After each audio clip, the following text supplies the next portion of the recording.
Sure. Mm-hmm. Good evening, everyone. My name is Maggie, and on behalf of Book Soup, I'd like to thank everyone for joining us for our virtual event this evening with David Talbot and Margaret Talbot discussing their book, By the Light of Burning Dreams, The Triumphs and Tragedies of the Second American Revolution. We're so excited and grateful that our bookstore can continue to bring authors and their works to our community during this time. We'll be hosting more virtual events in the future, and you can learn more about them on our website, booksoup.com, as well as our social media at BookSoup. Our next event is tomorrow, August 19th, with James Whiteside in conversation with Ari Shapiro discussing Center Center, a funny, sexy, sad, almost memoir of a boy in ballet. Support our bookstore and our authors and purchase a copy of tonight's featured book. Just click on the green purchase button that reads By the Light of Burning Dreams directly below the viewer screen. The link will redirect you to our website where you can continue your checkout process. We're selling digital audiobooks and ebooks through Libro.fm and Kobo for those who are interested. If you'd like to ask a question during the event, please click the Ask a Question box at the bottom of the screen and type it in. Please do not use the sidebar chat to ask a question. A little more about David. David is the author of the New York Times bestseller, Brothers, The Hidden History of the Kennedy Years, and the acclaimed national bestseller, Season of the Witch, Enchantment, Terror, and Deliverance in the City of Love. He is the founder and former editor-in-chief of Salon, and was a senior editor at Mother Jones and the features editor at the San Francisco Examiner. He has written for The New Yorker, Rolling Stone, Time, Guardian, and other publications. A little more about Margaret. She joined The New Yorker as a staff writer in 2004. Previously, she was a contributing writer at the New York Times Magazine, and from 1995 to 1999, an editor at The New Republic. Her stories covering legal issues, social policy, and pop culture have appeared in addition to in the Times Magazine and the New Republic, the Atlantic Monthly, National Geographic, and the Times Review. She was one of the founding editors of Lingua Franca and was a senior fellow at the New American Foundation. In 1999, she received the Whiting Writers Award. She's the author of The Entertainer, Movies, Magic, and My Father's 20th Century, about Lyle Talbot, her father. And so without further ado, I'm going to turn the camera over to David and Margaret. Enjoy the presentation. Thank you. Thank you. Thank you very much, Maggie. Nice to be here. Hi, David. Hi, Margaret. How are you? Good. That book about my father was also about your father. Yeah, yes. Because as it happens, for those who may not know, we are brother and sister. We're a brother and sister act. So yes. It's great to see you. You're in San Francisco. I'm in Washington, D.C.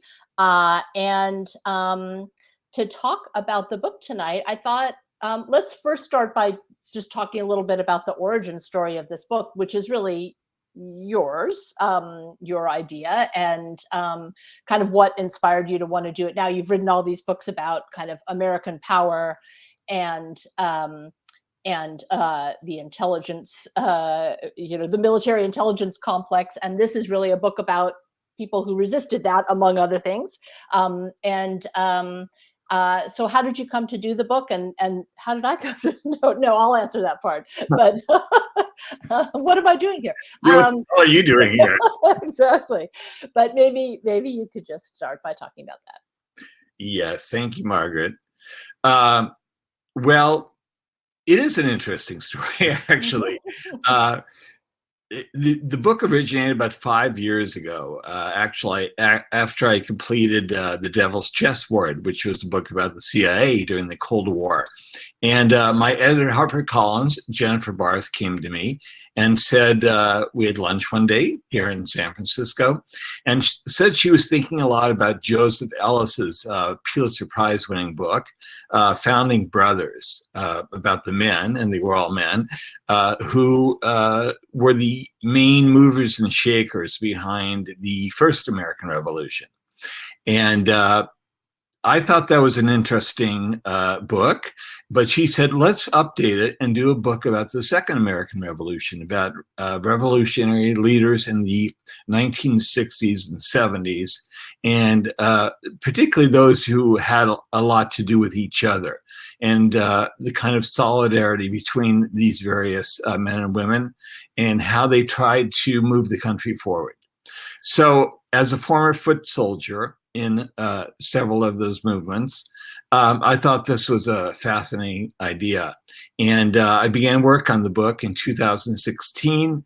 I was fortunate enough to interview a number of these people: Bobby Seale from the Black Panthers, Dennis Banks from the American Indian Movement, Dolores Huerta and Madonna Thunder Hawk, who also play important roles in the book. Dolores Huerta, United Farm Workers. Madonna was also very active as a leader in the Native rights movement, and at Wounded Knee, which is the kind of traumatic event in 1973 that we focus on in the chapter about the American Indian movement. So there I was, happily doing research on this book that I thought would complete the circle for me in some ways. As a former activist, as I say, a foot soldier in these movements from the past, I wanted to confront some of these leaders, all of the leaders, and have them honestly reappraise what they had accomplished, what they'd failed to do back 40, 50 years ago. And because frankly, at that point, Donald Trump had just been elected president. Tom Hayden, who was someone I knew fairly well, had just died. I'd gone to his memorial service at UCLA. I thought it was the right time to reevaluate, I think, the Second American Revolution, as we put it, and to honestly, impart lessons about that history to for ourselves and for the next generation. Margaret and I both have children in their 20s. So what happened? Well, as I was just about to start writing the book, I had a stroke in November 2017. At that point, even a month or two or three afterwards, I thought I was not going to be capable of writing the book. And I turned to Margaret, at least by myself. I turned to Margaret, who I knew was the best writer I could think of, someone I could work closely with on this, and someone whose sensibility I shared and whose writing talent I admired. And I turned it was a kind of family enterprise. I turned to Margaret and I said, would you consider taking time from your day job at the New Yorker, where she's been a staff writer for years, and work with me on this book? And I was very fortunate that Margaret said yes. And we had a great time working on the book. So I think, for the most part, on how to write the book and how to divide it up. We also had great help at one point from Arthur Allen, who's Margaret's husband. Art wrote the chapter on the United Farm Workers, some subject he knew well. And so it was a family enterprise, and I don't think we could have finished it without all working closely together. So thanks, Margaret. Oh, well, thank you. I mean, thank you, David, for giving me the opportunity to do it, because, we, as you said, you described yourself as a foot soldier in these movements. I mean, you as a student at UC Santa Cruz were very involved in the anti-war movement and related movements, and, and building a new kind of life and set of relationships. You lived in this really great sort of feminist commune in Santa Cruz, in an old Victorian house. And I was, you're 10 years older. David is 10 years older than I am. And so I was a kid and living in LA, and used to go up and visit. Our sister, who was very involved in the women's health movement in Santa Cruz, also lived there. And I, kind of witnessed a lot of this turmoil, a lot of this idealism from the vantage point of childhood. And I was fascinated by it, and it was romantic, and it was alluring to me. And so to be able to sort of revisit this history, to reassess it, I think we really agreed we didn't want to write hagiographies. We didn't want to make these important movement leaders out to be saints, because they were far from it. They were flawed individuals, but we wanted to learn from that and help contemporary movements and contemporary activists learn from their mistakes, as well as their vision and their inspiration and their bravery. So it gave me a chance to kind of revisit an era of my childhood that I had experienced kind of the reverberations of, but not directly. Although I feel that, as a person who came of age in the 70s and 80s, and I benefited so much from those movements, particularly from second wave feminism. And I think about it now as the mother of a gay daughter, of the ways that the LGBTQ movement changed America and changed possibilities for people who are gender nonconforming or queer in some way. So anyway, I was really happy to be able to step in and work on the book with you, and it was our first real collaboration like this, even though we talk a lot about our work and have shared a lot over the years. But this was the closest actual collaboration. So. Yeah, I think there was a first wave of literature that I read, books like Seize the Time by Bobby Seale that came out during these years in the late 60s and 70s. And they were very celebratory, propagandistic often. And then there was a backlash against the 60s from the right and even from the liberal elites, I think, in the country. A trivialization of the 60s, of that radicalism, and, a kind of a really censorious attitude directed at these movements. And I think what Margaret and I have done in By the Light of Burning Dreams is to really tell the stories honestly in a way that's supportive and acknowledges the great heroism of these people, because frankly, it took a lot of guts for Bobby Seale and Huey Newton to go onto the streets of West Oakland with guns and confront a racist cop. And they did that again and again. Or for the American Indian movement, or for the United Farm Workers to do everything they did. So it did take guts. Martin Luther King said it took crazy courage for these people to stand up and do the remarkable things they did back then. But they did, as Margaret said, also make some tragic mistakes. Some of them, like Huey Newton, even descended into gangsterism and drug addiction. In part because of the terrible kind of repressive machinery that was directed at them, in part because of their own demons. So we do make an argument for accountable leadership, but we need leadership. And I know that's not something that's particularly fashionable these days in activist circles, I was at Zuccotti Park the first weekend of the Occupy movement down in Wall Street. And, the whole ethic of that movement and other movements since then has been to be horizontal, to criticize, vertical leadership. And, but I think, movements don't have much sustaining power unless they have that kind of discipline and leadership. Yes, it needs to be more accountable probably than it was in the past when I was younger and involved in these movements. But we need, I think, direction. And we need people who are courageous and visionary to stand up and take us forward.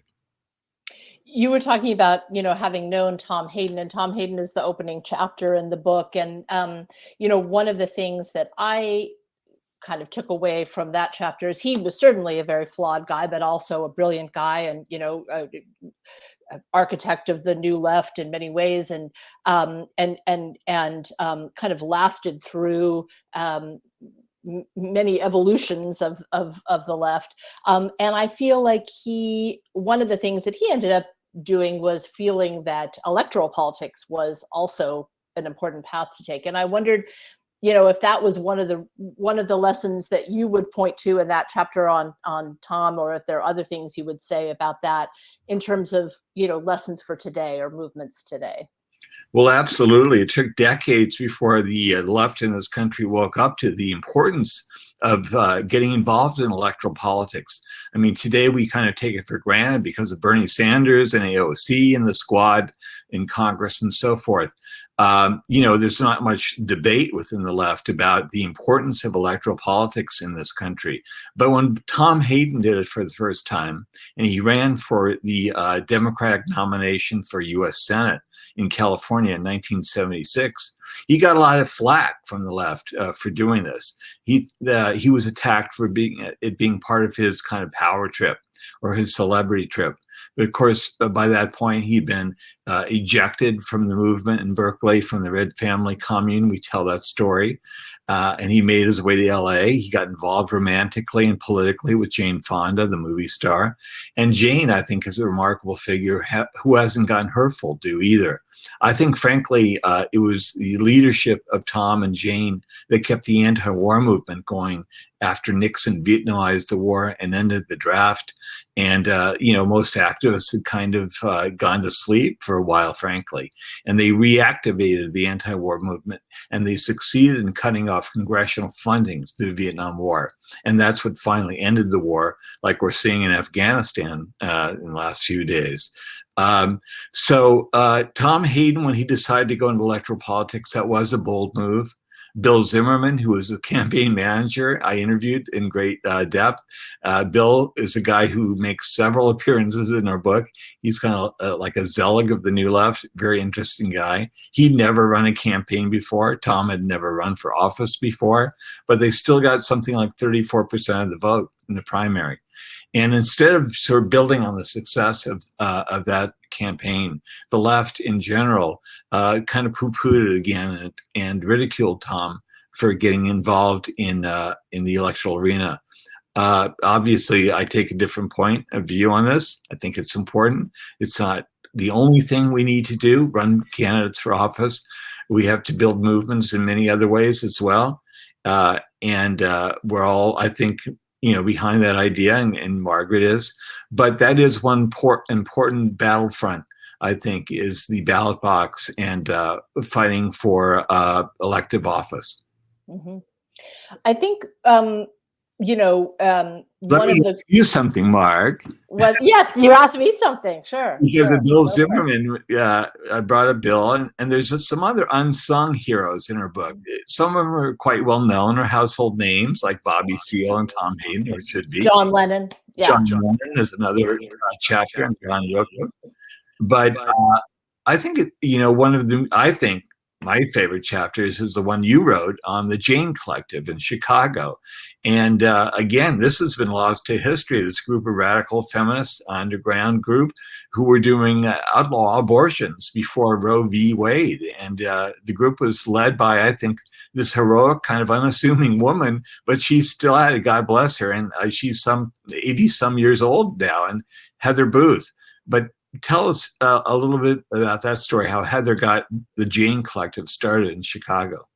Yeah, she, one of the things we were interested in the book is what were the kind of moments and forces and experiences that politicized people and kind of emboldened them to do really brave and out there things in these movements. And so Heather was somebody who had, like a lot of white college students, gone south for the Mississippi Freedom Summer in 1964 as a volunteer to do voter registration. And, that was obviously a very risky thing to do. And of course, the three civil rights workers, Cheney, Schwerner, and Goodman, were murdered that summer, and there were others, harassed, beaten up.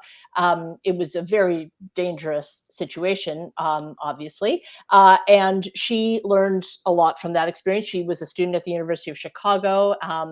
She became sort of a lifelong adherent to kind of on-the-ground grassroots community organizing, and also, I think, saw that there were times when, she would be willing and people had to be willing to break the law if the law was unjust. So when she went back to the University of Chicago, she got a call from a friend whose sister was seeking an abortion, and Heather really had no idea how to help her, but she is the kind of person and the kind of activist who felt that she had to try to do something. And so she thought of kind of the people she knew who were most effective, had the most kind of agency in the world in terms of doing brave and bold things. And she thought of the civil rights people she'd worked with, and she contacted them. There was a doctor from the South who had come up to Chicago, a Black obstetrician who was doing some abortions for women. And she started a kind of referral service, a sort of underground, bringing mostly college students at first to this guy to get abortions. But after a while, as she became more of a feminist, as the women's movement was emerging, she began to think, let's do this in a way where women are not as they are, since abortion is illegal, being brought in a very secretive way to this doctor. Often they had to be blindfolded and left on a street corner. And, let's do it in a way where we actually talk to them about their lives, we counsel them, we talk to them about birth control. And eventually she built this movement with other students, faculty wives at the university, young faculty wives at the University of Chicago, hippies, radicals, all women who began to learn to do the abortions themselves. So they actually, stopped eventually working with medical professionals and trained themselves, and provided actually up to about 10,000 abortions very safely, which is kind of remarkable, and with a feminist consciousness. So it was, in the end, they were arrested. A bunch of them were arrested, but while they were awaiting trial in 1973, the Roe v. Wade decision came down, and so they were actually spared jail time. But it was a very brave and risky thing to do, but it was done within the context of a kind of woman-centered feminist health movement, and with a lot of care and concern. And Heather went on to work in many other progressive movements, on campaigns, and as David said, is still in her 80s, very, very active and thoughtful and terrific person. Yeah, that was definitely, a chapter I think that's quite new for most people, not realizing, I think, the kind of courage it took in those days and skill to provide safe abortions in an underground manner, because it was outlaw activity. And I think that's the amazing thing that many of these people were willing to do, was to work outside the law, outside the mainstream, to provide services. The Black Panthers did this, of course, in many cities across the country, with their free breakfast programs for kids who desperately needed that nutrition to start their days. Health clinics they ran. They ran housing collectives and clothing giveaways and so on. So these were essential services. These people weren't just sort of symbolically standing up to power. They were often delivering much needed services to their communities. Yeah, that's really true. I was hoping, David, you could just tell a little bit about the story of the American Indian movement that you tell here, and the standoff at Wounded Knee, and maybe see if I would just be interested if you've been thinking about connecting it with some of the activism that Indigenous people are doing now around environmental issues and the pipeline. I know you were at Standing Rock too, but just tell us a little bit about that story, because it's an amazing story, and you'll have to read the book to get the full impact, but maybe you could give us a preview. Sure. Well, Madonna Thunder Hawk was one of the leaders of AIM, the American Indian Movement, who I interviewed. Madonna's still with us in her 80s. Gangsta Granny, she calls herself today. Remarkable one, very brave woman. And what she told me was, look, what differentiated us from the other radical movements of the day was we had land. And, even though a lot of the reservations was scrub land, was wasteland that was given to them finally by the federal government, some of this land turned out to be valuable. There was a lot of minerals on it. There were waterways and so on. And so it was very important to the identity of these native peoples, the various tribes, that they protect this land and that they stay on their ground on the land. And that's what they did at Wounded Knee, the American Indian movement, and the Lakota people on the Pine Ridge Reservation in South Dakota in 1973. There was a corrupt regime in place there. A guy named Dick Wilson had gotten himself, through corrupt means, elected president of the reservation, half native, half white guy, who had a squad called Goons. They proudly called themselves Goons. And they went around shooting up people's homes who they thought were, opponents of theirs and so on, terrorizing the reservation community. So the people there, Lakota people, called in AIM. And AIM had sort of been making a name for itself, standing up against the various injustices, against the brutality, like the Panthers did in their community. And AIM was brought in, and Dennis Banks, who was one of the co-founders of the American Indian movement, told me that he was shamed into taking action by the women, Lakota women and the women in AIM, who said, look, we have to do something. We have to take a stand here. And one of the women said, let's take Wounded Knee. Now, Wounded Knee was a sacred site on the Pine Ridge Reservation, where back in 1890, some over 200, maybe as many as 300 men, women, and children, Lakota tribes people, were massacred in a terrible day of just a mayhem of gunfire unleashed on them by George Custer's regiment. He was no longer leading the regiment. He'd been killed, of course, at the Battle of Little Bighorn. But his regiment, seeking revenge, many of them drunk, shot up these innocent, helpless victims of Lakota people. And that site, as a result, was a very holy site to the Lakota people. And their bodies had been thrown into a gully. And at night, the protesters at Wounded Knee in 1973 said they could hear the ghost dancing, the mourning, the wailing of these dead people who'd been dead so many years. So it was both a symbolic and an important, I think, act. They were quickly surrounded by federal marshals, by FBI, by vigilantes from Dick Wilson's organization, and it sustained this group of protesters at Wounded Knee, some 500,000 rounds of ammunition that was fired at them. Many of these federal agents were back from Vietnam. They were using Vietnam War technology, infrared technology, high-powered weaponry, armored personnel carriers. Bill Zimmerman, who later flew a squadron of light planes over Wounded Knee to deliver food because the people were starving there. They'd been cut off from the outside world, said that it looked like a Vietnam battlefield from the air when he flew over. So that's what they did for 73 days. They stood their ground. They refused to move.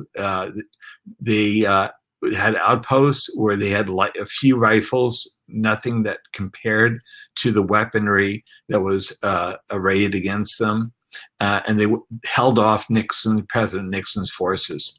Now, we tell the story how Dennis Banks got away that night, because it was very important to the people there that their chief, as they referred to him, not be arrested and killed.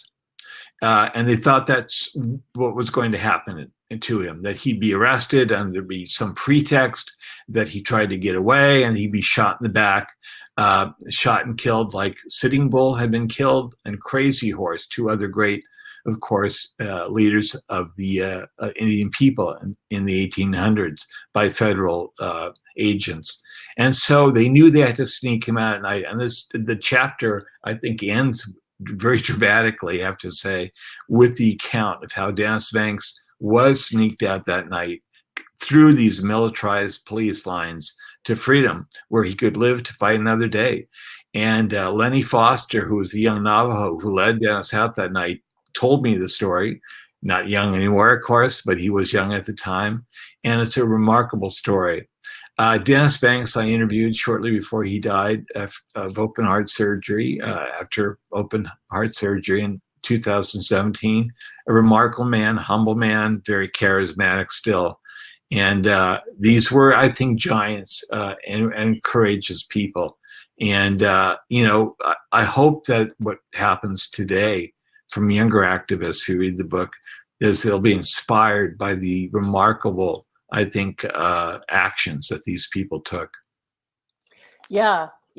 I was actually, Madonna Thunder Hawk has an amazing quote about kind of, passing the torch to the next generation, although she is still active herself. And I was actually looking for it, but I feel like it's going to be really interesting, right, to see what happens with some of these movements for environmental justice that are being led now by Indigenous people. Of course, there was Standing Rock and that pipeline, and now there's the one in Minnesota, Pipeline 3.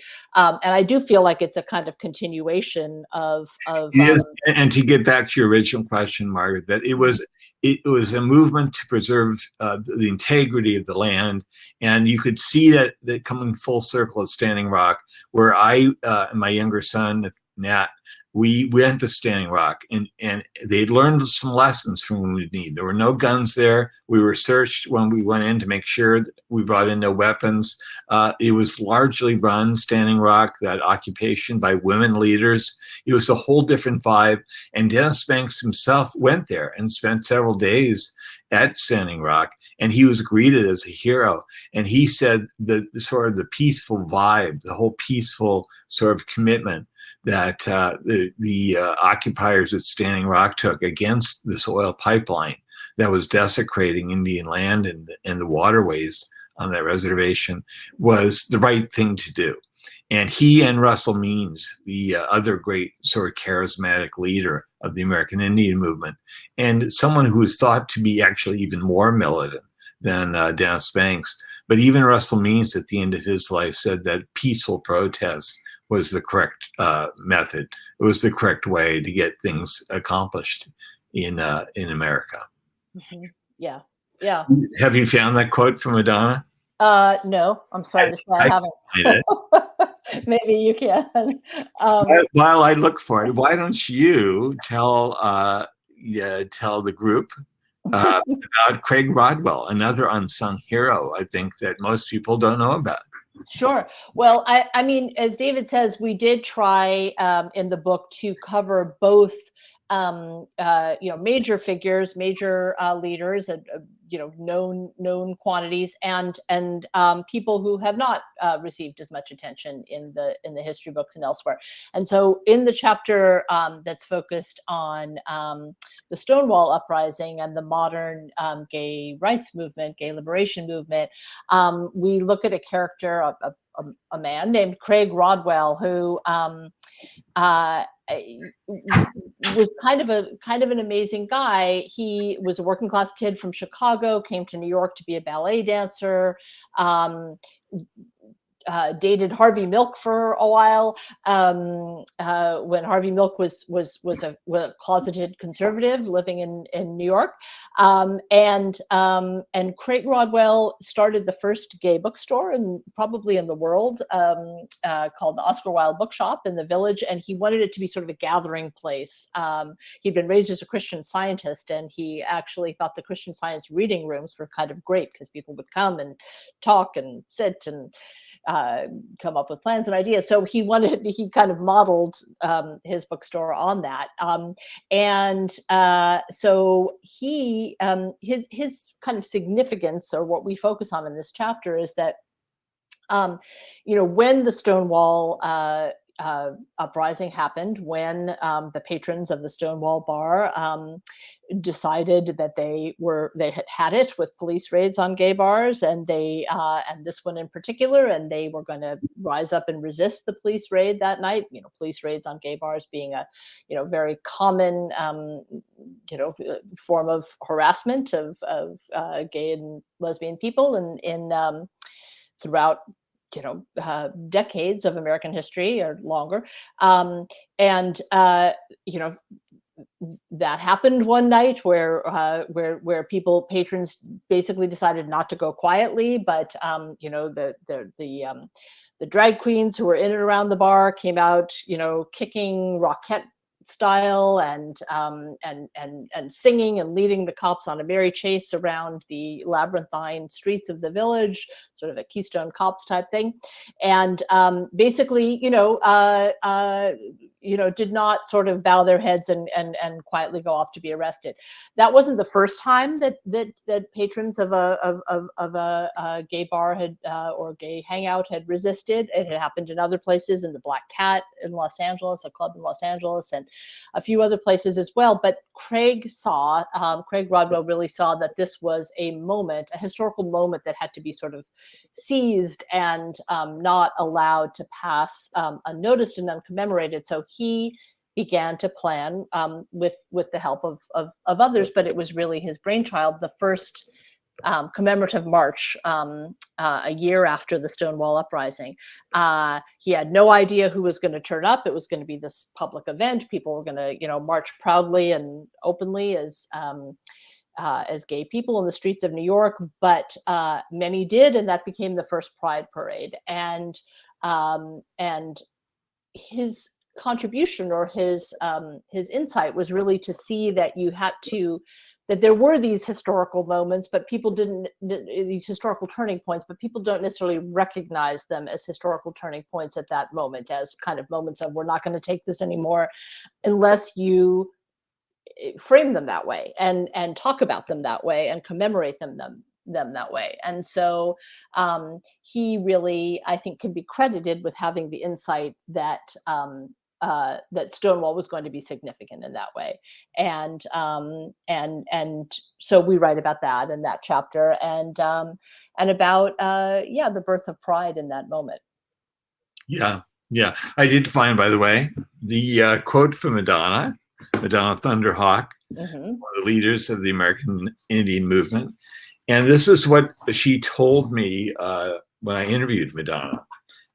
She said, and by the way, this is in the introduction to our book, "Someday soon I'll be gone," she said. "And we're only responsible for our lifespan, what we do while we're here. We did the hard work. We stood our ground like our ancestors. And now it's your turn, your time, our children and grandchildren. We had our time. We did the best we could. They can read about everything we did in your book, and then they'll go, here's what she did. Now, what should we do?" I still think that's a great gauntlet that she threw down, and it's both chilling, inspiring for the future activists, who are children's age in their 20s and 30s, because the world, frankly, they're inheriting is pretty grim. It was not so cheery in our day either, with the Vietnam War grinding on and on year after year, with race riots in the cities being burnt to the ground, whole blocks, assassinations. The shadow of nuclear destruction hang over us. So look, we don't want to say that it was perfect back in those days either. But there's some unique threats to, I think, human existence today, beginning with climate change. I'm looking at now at the yellow skies from the wildfires here in California, that go on and on now, all during the summer season, because of the terrible droughts that we've sustained. So I know Margaret shares this feeling too, a sense of great foreboding for our children and what they're going to be facing in the next decades, long after we're gone. And it is up to them and their generation to fight to make sure that forces of greed and destruction don't win. Because basically that's what we're up against today, just like we were then. The forces of greed and destruction. And we're the forces of life and liberation. And that's what the people we write about in our book were all about too. They were about putting their lives on the line and standing up for their rights, for liberation, for life, against militarized forces that wanted to crush them and put them in jail and surveil them and kill them in some cases. So, we do owe these people, they were great heroes, Madonna Thunder Hawk, and some of the other people that we write about in our book. And it's up to, as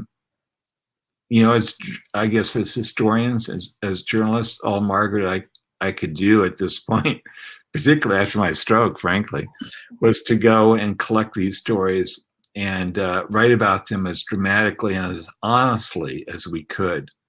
And hopefully they will inspire the next generation. We already seen this, George Floyd, I think, the protest after his terrible murder in Minneapolis.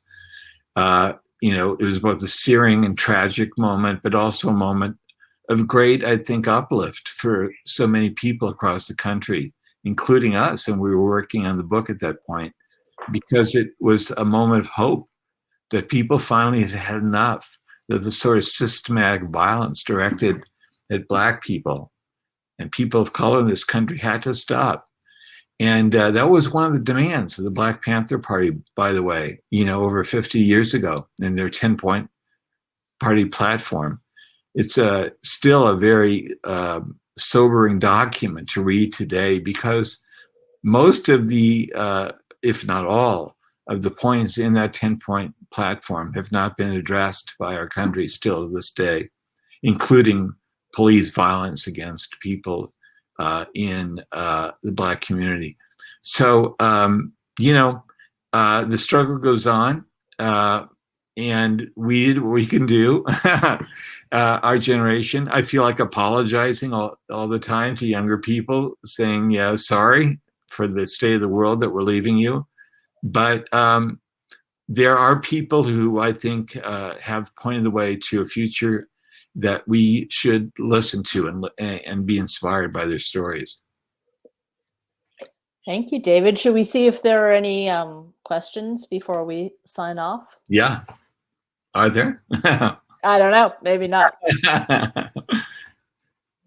But we welcome them. We've just been talking to ourselves, Margaret. I know. Is there anybody out there? Hello. Well, always a pleasure to talk to you, David. So yes. Yeah. And maybe we just have some shy listeners in the Book Soup community there. But in any case, yes, it was great talking to you, Mark. Great talking to you. And I think Maggie may want to come back on, and there she is. Yeah. We can't hear you. Okay, you can hear me now. Okay, great. Yes. Wonderful. Thank you so much for coming tonight, or internet, an internet visit. Our pleasure. Thank you, Maggie. Thank you. Thank you. That's Dave. a wrap on our presentation. Thank you again to all of you who tuned in this evening. We greatly appreciate everyone's time and your support of independent bookstores. Please support our bookstore and our authors and purchase a copy of tonight's featured book. Just click on the green purchase button that reads "By the Light of Burning Dreams" directly below the viewer screen.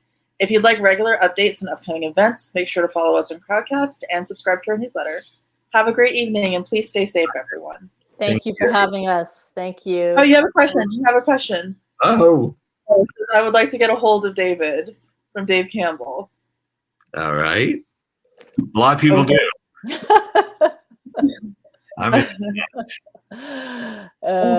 David, you should mention your blog. Probably people can reach you through that, Yes. right?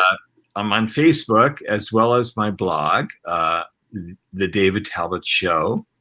And I'd love to hear from you. Wonderful. Thank you. Thank All you. right. Have a good one.